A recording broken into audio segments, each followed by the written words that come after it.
युवराजांना शेतीमधलं काय कळतं असं म्हटलेलं आहे धनंजय मुंडे यांनी। असा सवाल त्यांनी उपस्थित केलाय। आदित्य ठाकरे 3 वर्षातून एकदा येतात असं धनंजय मुंडे यांनी म्हटलेलं आहे। युवराजांना शेतीमधलं सगळं कळतं, तुम्हाला किती कळतं असा प्रतिसवाल राऊतांकडून करण्यात आलाय। घेऊन जन्माला आलेले आहेत, त्यांना शेती मंत्री किंवा कृषी मंत्री माहीत नसेल, पण त्यांना शेती आणि कृषी मंत्री बघायचं असेल तर त्यांनी सुद्धा एकदा तिफणीवर यावं आणि एका धुरीत तिफण त्यांनी आणि मी बी चालवं बसावं एकत्रित आणि तुम्ही सगळ्या माध्यमांनी बघावं खरा शेतकरी कोण आहे। इथं एक दिवस यायचं चार्टर फ्लॅटनं 24 तासात फोटोशूट काढायचा शेतकऱ्याच्या बांधावर येऊन 3 वर्षानंतर आणि शेतकऱ्याच्या बाबतीमध्ये पुतना मावशीचं प्रेम दाखवायचं, हे शेतकऱ्यांना कळतं। युवराजांना सगळं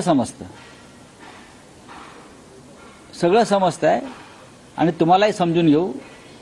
शेतकऱ्यांच्या संदर्भात काल तुम्ही जी वागणूक जी केलेली आहे मराठवाड्यामध्ये, शेतकरी विसरणार नाही आणि तुम्हाला शेतीतलं किती कळतंय हे पुढल्या काही काळात कळेल।